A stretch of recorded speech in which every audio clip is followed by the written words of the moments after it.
Hi, plan ko pong mag-training or mag-take sa TESDA ng food processing. Saan po kaya ako pwedeng mailagay kung sakaling mag-work ako sa Japan? Good day sa iyo. Ang pag-a-apply po ng food processing is marami po kasi itong iba't ibang uri. Meron siyang ready-made meal manufacturing, meron rin siyang yung sa food repacking, ayun, mag-repack ng katulad ng mga betchin, ajinomoto, at kung ano-ano pang mga pagkain na pwedeng i-repack under din yun ng food processing. Ngayon, if ever ikaw ay mag-training ng TESDA, sasabihin ko lang sa'yo na kulang pa po yun as your experience. Kasi kailangan talaga na with experience ka sa skill na a-applyan mo. For example, ang magustuhan mo is food processing na ready-made meal manufacturing, yung kagaya sa akin na obento po ang ginagawa namin na mga pagkain.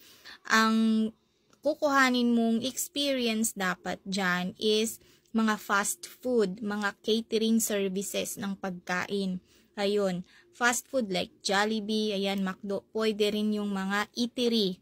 Ayan, kasi mga pagkain talaga yun. Just make sure lang na ang iyong experience is nasa kitchen. Kitchen staff, kitchen assistant, assistant ng chef, kitchen helper, all around kitchen works. Ayun yung trabaho mo. Kasi usually ang ready-made meal, lahat ng trabaho sa kitchen, kahit maglinis sa kitchen, ay tinatrabaho pagdating doon. Okay? Just make sure lang na alam mo lahat yung paghihiwa ng gulay, prutas, karni, isda, seafoods.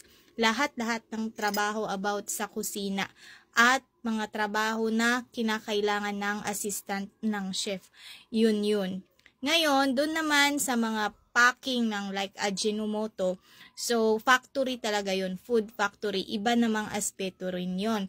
Pero food processing din yun. So, yun kasi yung dalawang uri ng food processing pagdating sa Japan. Ayan, thank you so much. Sana nasagot ko yung tanong mo. Bye!